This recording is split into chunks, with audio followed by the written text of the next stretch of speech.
Hello, हमारे सामने question है find the maximum area of a rectangle inscribed in an ellipse x square by A square plus y square by b square equal to 1।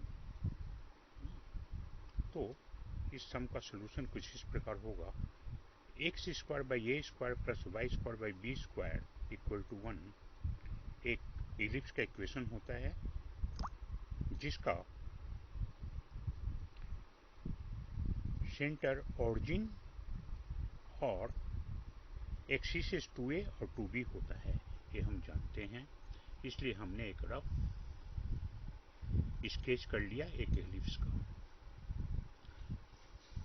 चूंकि ellipse में rectangle inscribe किया गया है, इसलिए P Q R S एक rectangle draw कर लिया। मान लिया P का कोऑर्डिनेट एक्स वाई है, तो एक्स एब्सिसा है यानी ए डिस्टेंस x होगा, y ऑर्डिनेट है यानी ए डिस्टेंस y होगा। तो यही लिखा है कि मान लिया पी क्यू आर एक्स एक रेक्टेंगल है जो इस एलिप्स में है, P का कोऑर्डिनेट इतना मान लिया। तो एरिया ऑफ रेक्टेंगल क्या होगा?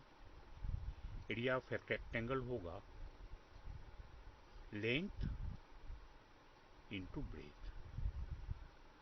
ए डिस्टेंस x है तो ए भी x होगा, यानी लेंथ आर क्यू 2x और ब्रेथ क्यू पी 2y होगा। ए डिस्टेंस 2x और ए डिस्टेंस 2y।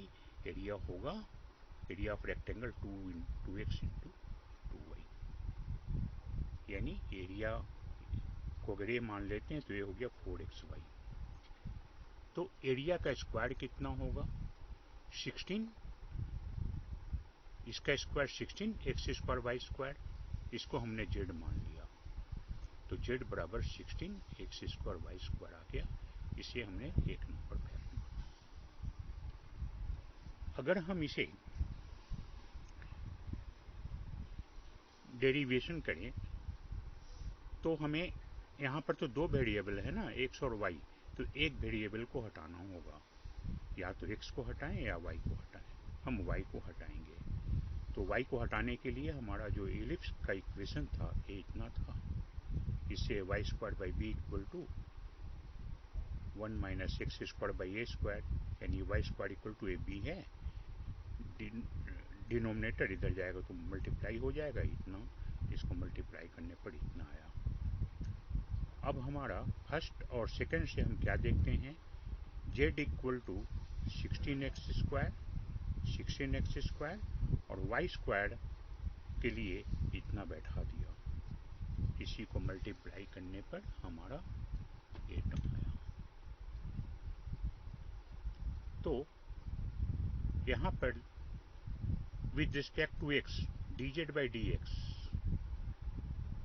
डेरिवेटिव करने पे तो कांस्टेंट है 16b स्क्वायर, एक्स स्क्वायर का differentiation 2x minus 16b square by A square, x4 का डिफरेंशिएशन 4x क्यूब। तो यहाँ पर 16 टू जा 32 b square x, 16 into 4 64 b square x by A square x cube. और इसका डबल डिफरेंशिएशन करने पर 32 D D x of x 1 होता है, एक्स गायब हो जाएगा इतना, एक्स क्यूब का डिफरेंशिएशन 3x, मतलब डबल डेरिवेटिव इतना आएगा। तो हम dz बाई dx को जीरो पकड़ेंगे। तो अगर dz बाई dx को जीरो पकड़ेंगे तो हमारा dz बाई dx की वैल्यू कितनी थी? dz बाई dx की 32b square minus 64b square by square into x cube था। इसको जीरो पकड़ेंगे, दोनों में 32bx स्क्वायर कॉमन लेने पर ये टर्म आएगा। इसमें 32b स्क्वायर एक्स ये तो कभी जीरो के बराबर हो नहीं सकता, क्योंकि 32b स्क्वायर एक कांस्टेंट है, और अगर एक्स जीरो होगा तब तो हमारा एलिप्सिक खत्म हो जाएगा, इसलिए ए टर्म 0 के बराबर होगा। तो हमारा एक्स स्क्वायर का वैल्यू ए स्क्वायर बाई 2 आएगा। अब एक्स स्क्वायर का वैल्यू ए स्क्वायर बाई 2 आया। सेकेंड डेरिवेटिव में एक्स स्क्वायर के लिए एक्स स्क्वायर की जगह पे ए स्क्वायर बाई 2 डाल करके देखें क्या आता है। सेकेंड डेरिवेटिव का रिजल्ट है, इसमें ए स्क्वायर बाई 2 डालने पर हम देखते हैं कि सेकेंड डेरिवेटिव नेगेटिव आता है। इसका मतलब जेड मैक्सिमम होगा जब x square equal to a by 2 होगा। जेड मैक्सिमम होगा तो ए भी मैक्सिमम होगा, क्योंकि z equal to a square था, यानी जेड मैक्सिमम होगा इतना। तो अब हमारा x square equal to a square by 2 आ गया। सेकेंड इक्वेशन हमारा जो था वो ए था, y square equal to b square minus a square by 2। इसी में हमने यहाँ पर एक्स का वैल्यू ए स्क्वायर बाई 2 बैठाया, तो A Y square equal to B by 2 आया। तो जेड बराबर क्या हो गया? जेड बराबर पहले में फर्स्ट में क्या था, z equal to 16x square y square, जिसमें एक्स स्क्वायर की वैल्यू हमारा एक्स स्क्वायर का वैल्यू ए स्क्वायर बाई 2 और वाई स्क्वायर का वैल्यू बी स्क्वायर बाई 2, मैंने 4ab स्क्वायर। लेकिन जेड जो था ए स्क्वायर था, इसलिए ए क्या होगा, जेड का अंडर रूट होगा, यानी इसका जो अंडर रूट होगा वो 2ab होगा, यानी रेक्टेंगल का मैक्सिमम एरिया होगा 2ab। MCQ में कभी कभी एक क्वेश्चन आता है, तो MCQ में हमें तो क्वेश्चन को सॉल्व नहीं करना पड़ता है, उसको जितना शॉर्टकट वे में रफ में हमें एक करके 4 ऑप्शन में कोई एक ऑप्शन करेक्ट लिखना पड़ता है।